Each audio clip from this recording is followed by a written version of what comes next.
नमस्कार, मैं हूं हर्षद बुधरा। वीएलएन न्यूज में आप सभी दर्शकों का स्वागत है। आज का हमारा कार्यक्रम रिट की एग्जाम पे आधारित है, जो रिट एग्जाम देने वाले अभ्यर्थियों के लिए महत्वपूर्ण बनेगा। हमारे खास वक्ता है प्रोफेसर श्री मौलिक शाह। धन्यवाद। नमस्कार दोस्तों, मैं हूँ मौलिक शाह। अभी वर्तमान प्रतियोगिता परीक्षा जो रीट की आ रही है सितंबर में, तो वो एग्ज़ाम में सिलेबस क्या है और उसमें 2 लेवल है, कक्षा 5 से 1 से 5 और कक्षा 6 से लेके 8 तक। तो आज मैं दोस्तों लेवल 1 का सिलेबस बताऊंगा। राजस्थान बोर्ड ने ये सिलेबस अभी वर्तमान जारी किया है। वो सिलेबस आप ध्यान से समझिए, उस तरह से प्रिपरेशन कीजिएगा तो आपको अच्छे मेरिट से ये एग्ज़ाम अच्छे मार्क्स से आप क्रैक कर पाओगे। और इस हिसाब से उसमें पाठ्यक्रम में बताए गए जो भी सिलेबस है, तो वो सिलेबस के हिसाब से आप प्रिपरेशन कीजिएगा तो आपको काफ़ी बेहतर रहेगा। दोस्तों लेवल 1 कक्षा 1 से 5 में, उसमें उस तरह से 5 पार्ट में उस सिलेबस का विवरण दिया गया है। उसमें 5 पार्ट में अलग अलग सब्जेक्ट के रिलेटेड टॉपिक होंगे, उस रिलेटेड आपको प्रिपरेशन करनी होगी। ये पाठ्यक्रम में अलग अलग 5 खंडों में विभाजित किया गया पाठ्यक्रम है। उसमें खंड 1 में आएगा बाल विकास एवं शिक्षा शास्त्र, खंड 2 में आएगा हिंदी अंग्रेजी और खंड 3 में आएगा हिंदी अंग्रेजी। दोस्तों इसमें बता देता हूँ, हिंदी और अंग्रेजी में लेवल 1 मतलब लैंग्वेज 1 और लैंग्वेज 2, उस हिसाब से अलग अलग सिलेबस है। तो दोस्तों ये जो भी सिलेबस है, तो जो भी लैंग्वेज आपने खंड 2 और 3 में सिलेक्ट की है, उसी तरह से उसी लैंग्वेज का वही सिलेबस के हिसाब से प्रिपरेशन करना और उसी हिसाब से जो भी आपने पेपर चुना है वही पेपर को आप अटेम्प्ट कीजिएगा, नहीं तो आपके मार्क्स में आगे पीछे हो सकता है। इसके बाद है लेवल खंड 4 आएगा, उसमें गणित है और खंड 5 में है पर्यावरण अध्ययन। तो दोस्तों आपको ये 5 खंडों में विभाजित पाठ्यक्रम की जानकारी आपको समझ में आ गई होगी कि कैसे 5 खंडों में ये विभाजित है और उसमें बहुविकल्पीय प्रश्नों हर एक खंड में 30-30 का वेटेज दिया गया है। और दोस्तों ये पार्ट 1 में बाल विकास शिक्षा शास्त्र पार्ट 1 लेते हैं, उसमें पाठ्यक्रम इस हिसाब से है जो आप अच्छे से समझना, उस रिलेटेड आप प्रिपरेशन करना। उसमें है बाल विकास, वृद्धि एवं विकास की संकल्पना, विकास के विभिन्न आयाम एवं सिद्धांत, विकास को प्रभावित करने वाले तत्व एवं अधिगम से उनका संबंध। इसके बाद है बाल विकास में वंशक्रम एवं वातावरण की भूमिका। इसके बाद है अधिगम और संकल्पना एवं अधिगम की प्रक्रिया एवं अधिगम को प्रभावित करने वाले तत्व एवं सिद्धांत। इसके बाद है बालक में चिंतन एवं अधिगम, ज्ञान संरचनावाद, उद्गम, अनुभाविक अधिगम, संकल्पना, मानचित्र निरूपण, अन्वेषण एवं समस्या समाधान, अभिप्रेरणा एवं अधिगम। व्यक्तिगत विभिन्नताएं और प्रकार एवं व्यक्तिगत विभिन्नताओं को प्रभावित करने वाले तत्व, जाति, लिंग, भाषा, समुदाय, जाति एवं धर्म पर आधारित व्यक्तिगत विभिन्नताएं। व्यक्तित्व, संकल्पना, प्रकार व व्यक्ति को प्रभावित करने वाले तत्व एवं इनका मापन। फिर बाद में है बुद्धि, संकल्पना, सिद्धांत एवं इसका मापन, बहुआयामी बुद्धि एवं इसके अभिप्रेत। फिर इसके बाद पॉइंट आता है विविध अधिगमकर्ताओं की समझ, पिछड़े हुए, मानसिक रूप से पिछड़े, प्रतिभाशाली, सृजनशील, वंचित एवं लाभान्वित विशेष योग्य। इसके बाद टॉपिक आता है अधिगम की कठिनाइयां। इसके बाद आता है समायोजन, संकल्पना एवं तरीके, समायोजन में अध्यापक की भूमिका। इसके बाद आता है शिक्षण अधिगम की प्रक्रिया, शिक्षण पाठ्यक्रम, पाठ्यचर्चा रूपरेखा 2005 के संदर्भ में शिक्षण अधिगम व्यूह रचना एवं विधियां, आकलन, मापन एवं मूल्यांकन का अर्थ एवं उद्देश्य, समग्र एवं सतत मूल्यांकन, क्रियात्मक अनुसंधान। इसके बाद है शिक्षा का अधिकार अधिनियम 2009, अध्यापकों की भूमिका एवं दायित्व। दोस्तों ये था पार्ट 1 और उसमें खंड 1 में आपको जो टॉपिक बताए हैं उसको अच्छे से आप समझिएगा। उसके रिलेटेड दोस्तों मैं कुछ वीडियो भी बनाऊंगा, वो भी आप अच्छे से देखना, तो आपको एग्जाम में हेल्पफुल होगा। इसके बाद पार्ट 2 में लैंग्वेज 1 हिंदी, आप क्या चयन करते हो वो खास समझ के फिर बाद में चयन करना। लैंग्वेज 1 हिंदी और लैंग्वेज 2 हिंदी दोनों का सिलेबस थोड़ा चेंज है, उस हिसाब से जो लैंग्वेज जिस खंड में चुनते हो उस हिसाब से आप प्रिपरेशन कीजिएगा। मैं आपको दोनों लैंग्वेज का सिलेबस बताऊंगा। लैंग्वेज 1 हिंदी में पाठ्यक्रम ये है अपठित गद्यांश, अपठित गद्यांशों में समाहित विषय के आधार पर व्याकरण, संबंध, वस्तुनिष्ठ प्रश्नोत्तर, अपठित गद्यांश लिंग, वचन व काल, व्याकरणिक प्रकरणों पर आधारित वस्तुनिष्ठ प्रश्नोत्तर, वाक्य रचना, वाक्य के अंग, वाक्य के प्रकार, पदबंध, मुहावरे और लोकोक्तियां। इसके बाद है भाषा शिक्षण विधियां, भाषा शिक्षण के उद्गम तथा भाषाई दक्षता का विकास। इसके बाद है भाषाई कौशल्यों का विकास व शिक्षण अधिगम सामग्री। इसके बाद है भाषा शिक्षण में मूल्यांकन व उपचारात्मक शिक्षा। दोस्तों ये था part 1 language 1 Hindi. Language 2 Hindi में सिलेबस थोड़ा चेंज है, आप देखिएगा और उस हिसाब से आप प्रिपरेशन करना।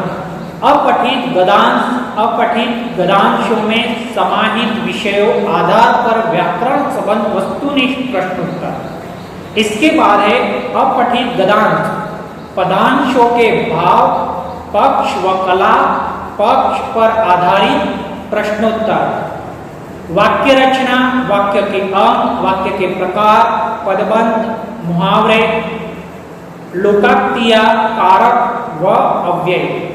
इसके बाद है भाषा शिक्षण की विधियां, भाषा शिक्षण के उद्गम तथा भाषाई दक्षता का विकास। इसके बाद है भाषाई कौशल्यों का विकास, शिक्षण अधिगम सामग्री। इसके बाद है भाषा शिक्षण में मूल्यांकन व उपचारात्मक शिक्षा। दोस्तों ये था लैंग्वेज 2 हिंदी का पाठ्यक्रम। इसके बाद है पार्ट 3 में इंग्लिश लैंग्वेज 1 और लैंग्वेज 2। आप जिस हिसाब से लैंग्वेज 1 चुनते हो तो लैंग्वेज 1 का सिलेबस के हिसाब से प्रिपरेशन कीजिएगा, लैंग्वेज 2 चुनते हो तो उस हिसाब से आप प्रिपरेशन कीजिएगा।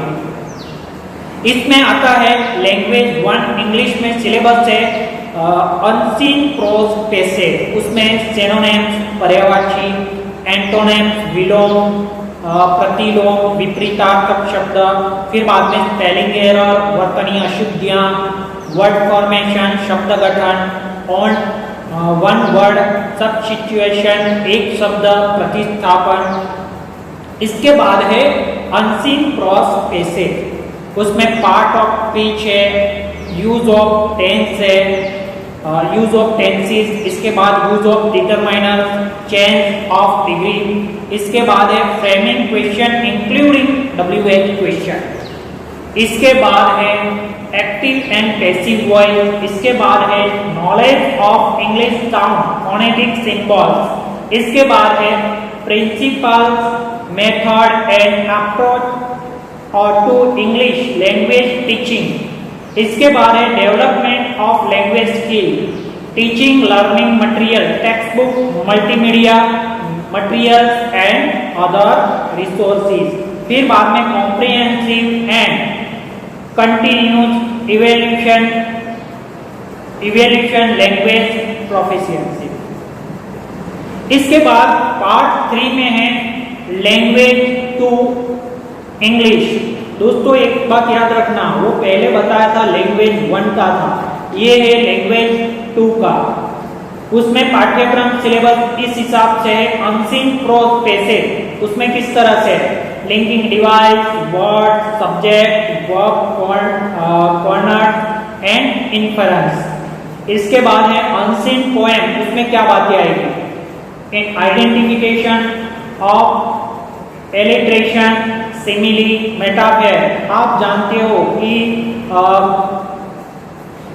ये इंग्लिश ग्रामर में ये चीज है जो हम अलंकार बोलते हैं, उस हिसाब से ये फिगर्स ऑफ स्पीच, ये फिगर्स ऑफ स्पीच आपको अच्छे से प्रिपरेशन करनी है, उसको आइडेंटिफाई करना है। पर्सोनिफिकेशन, फिर एसोनेंस, फिर राइम, ये अलग अलग जो भी आपको जो बोलते हैं कि फिगर्स ऑफ स्पीच वो अच्छे से प्रिपेयर करनी है, वो काफ़ी हेल्पफुल आपको होगी। उसके रिलेटेड भी दोस्तों कभी मैं बहुत वीडियो बनाऊंगा और वो आप अच्छे से प्रिपरेशन कीजिएगा, आपको CTET जैसी भी एग्जाम में ये हेल्पफुल होगा। फिर बाद में मॉडल ऑक्सिलरीज है, फिर बाद में फ्रेजल वर्ब एंड इडियम्स, इसके बाद है लिटरेरी टर्म्स, उसमें क्या क्या चीजें पूछे जाएंगे, एलेजी है, सोनेट है, फिर बाद में शॉर्ट स्टोरी है, ड्रामा है, फिर बाद में basic knowledge of English sound and their phonetic transcription. इसके बाद है principle, communicative approach, challenges, difficult, errors and discord of teaching English. फिर बाद में method of evaluation and remedial teaching, उसमें क्या क्या बातें दोस्तों ये बताया था इंग्लिश में लैंग्वेज 1 और 2 का आपका सिलेबस कैसे रहेगा। इसके बाद है गणित का पाठ्यक्रम। गणित में दोस्तों ये चीजें खास ध्यान रखना, ये सिलेबस के हर एक पॉइंट अच्छे से समझने की कोशिश करना। 1 करोड़ तक की पूर्ण संख्या है।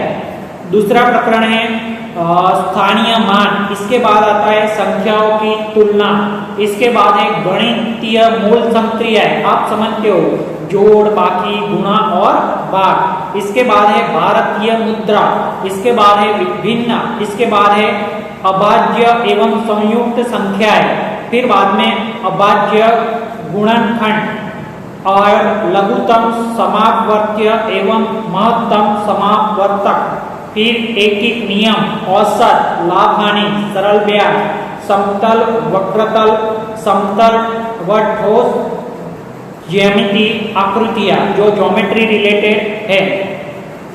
फिर बाद में है समतल ज्यामिति आकृतियां की विशेषताएं, फिर बाद में बिंदु, रेखा, किरण और रेखाखंड एवं कोण एवं अनेक प्रकार। इसके बाद लंबाई, भार आधारित, लंबाई, भार, धारिता, समय, क्षेत्र मापन एवं इनकी मानक इकाइयां एवं उनमें संबंध। इसके बाद है वर्गाकार, आयताकार, वस्तुओं के पृष्ठतल का क्षेत्रफल, परिमाप। इसके बाद गणित की प्रकृति एवं तर्क शक्ति, पाठ्यक्रम में गणित की महत्ता, भाषा एवं सामुदायिक गणित।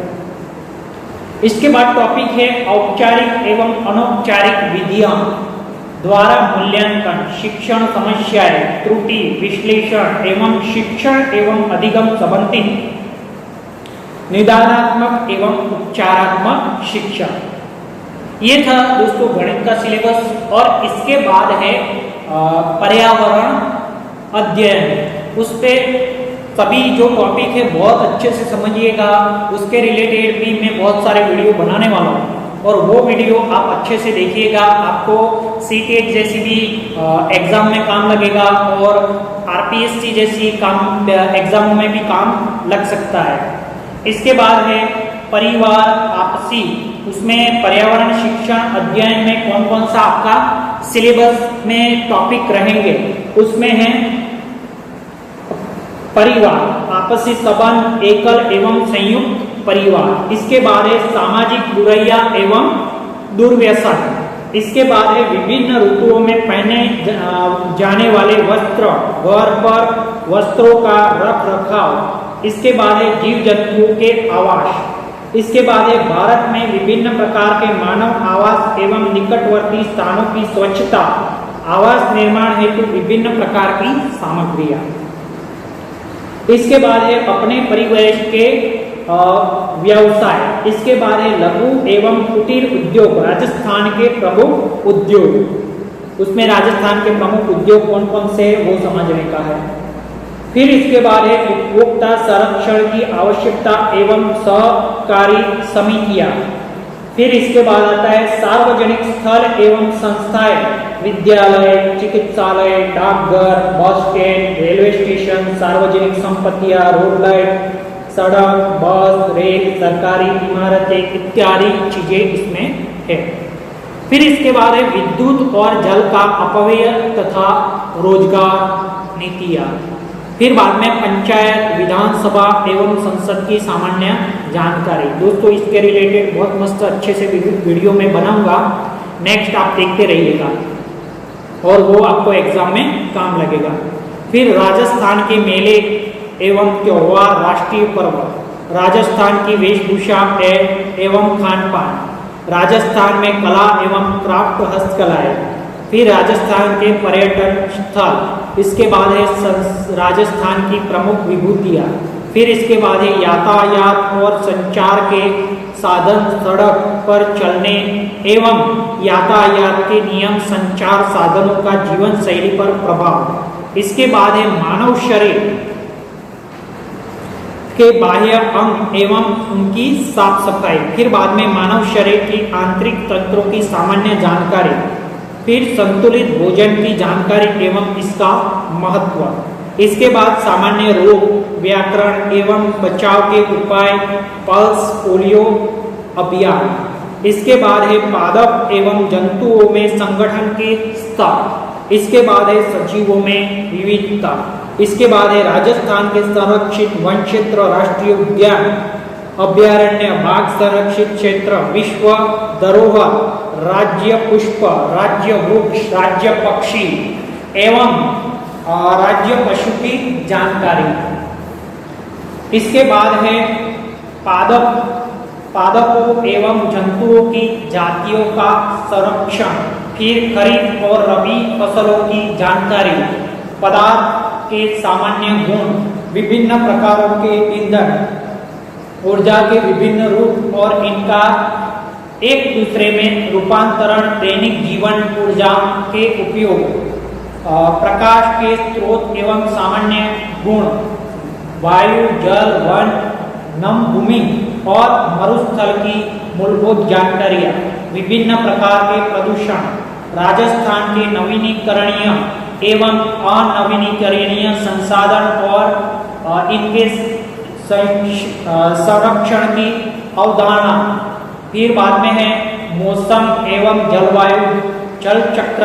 इसके बाद है पर्यावरण अध्ययन की संकल्पना, क्षेत्र, महत्व एवं समकालीन व्याकरण, पर्यावरण अध्ययन।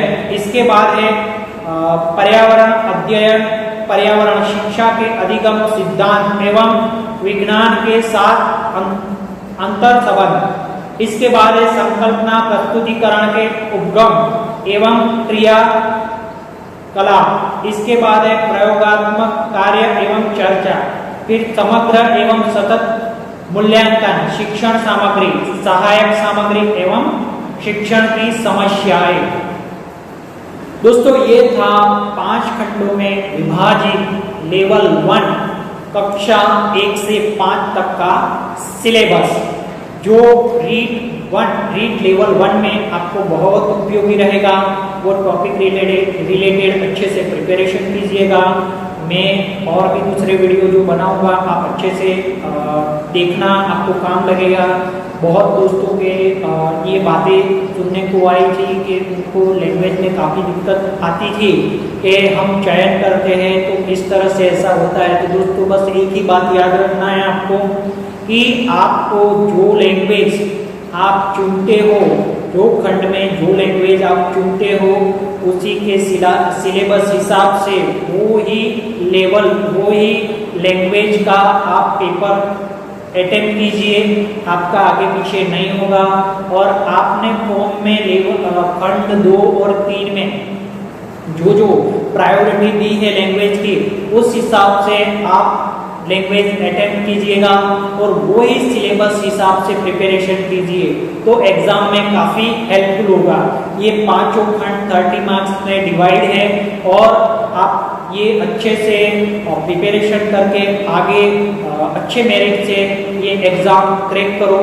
और हम नेक्स्ट लेवल 2 स्टैंडर्ड 6 से 8 का सिलेबस भी, उसका भी वीडियो में आपको जारी करूंगा और आप अच्छे से ये देखना और उस सिलेबस के हिसाब से आप प्रिपरेशन करना। थैंक यू, मिलते हैं नेक्स्ट वीडियो। धन्यवाद।